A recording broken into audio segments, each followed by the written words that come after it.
Cebu City ay kilala bilang Queen City of the South. Ito ay isa sa progresibong syudad na matatagpuan sa Visayas at sikat sa buong Pilipinas.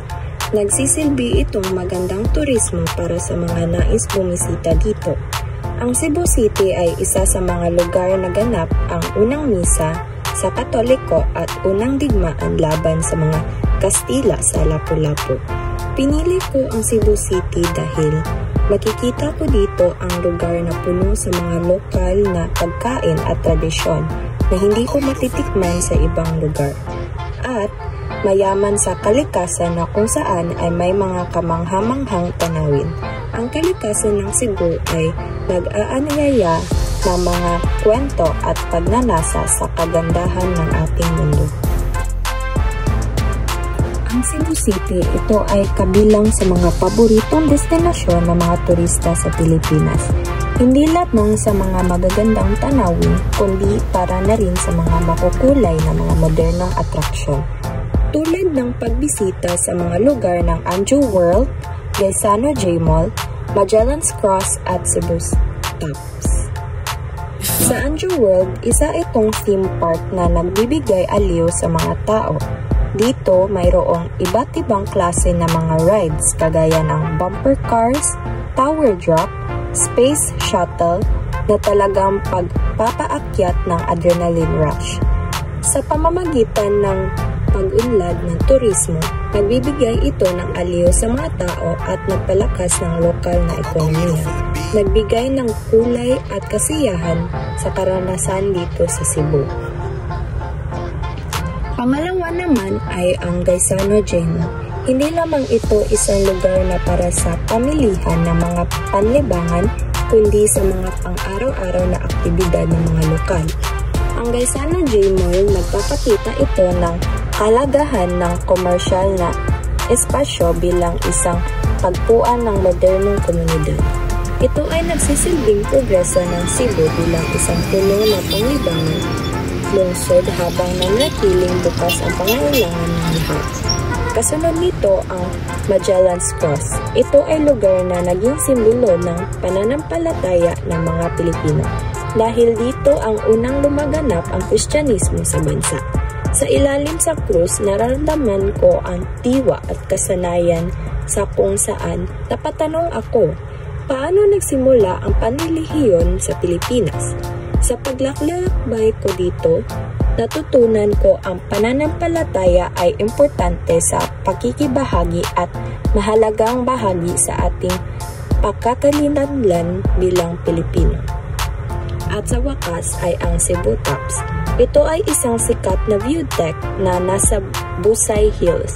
Isang kakaibang karanasan kung saan makikita ang kabuuan ng Cebu.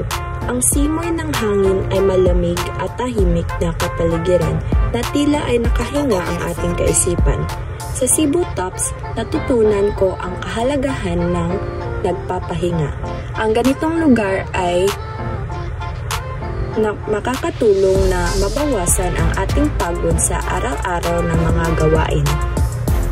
Isa sa mga nakikita ko sa aking paglalakbay ang mga lokal na mga tao dito na magalang at laging nakangiti.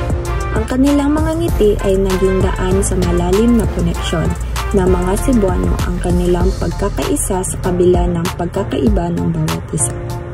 Ang mga Cebuanos ay sumasailalim sa ilan sa mga pinakamahalagang katangian sa kultura ng mga Pilipino.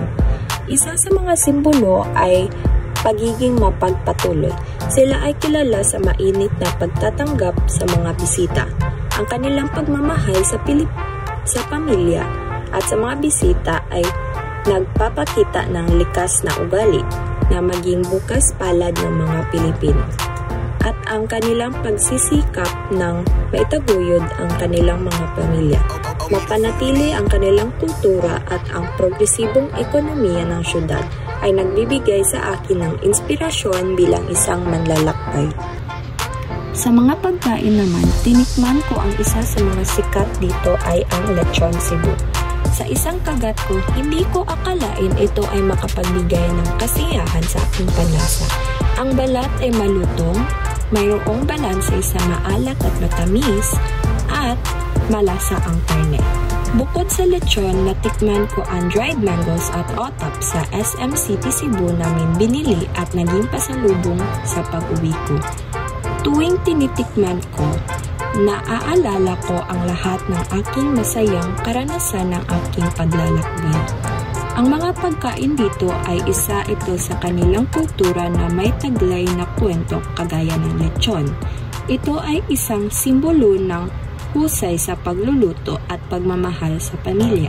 Dahil ito ay madalas na inihain tuwing sa mga espesyal na okasyon. Ang dried mangoes at otap naman ay simbolo ng kasimplihan ng buhay sa Cebu, pagmamahal at hospitalidad ng mga Cebuanos. Dahil ito ay madalas na ibinigay sa mga bisita o pasalubong bilang pagpapakita ng malasakit. Sa aking paglalakbay sa Cebu City ay marami akong natutunan. Ang mga atraksyon tulad ng Anjo World, Gaisano J Mall, Magellan's Cross at Cebu Tops ay isang pagsasama na puno kasiyahan, kasaysayan at paglilinay. Sa bawat hakbang at tanawin, natutunan ko ang kahalagahan ng pagbabalanse sa modernong buhay at katahimikan ng kalikasan. Hindi lamang sa magandang tanawin, kundi pati na rin sa mga tao at pagkain. Sa pagkain, natutunan ko na ipinahayag ito sa ating kultura ng isang lugar.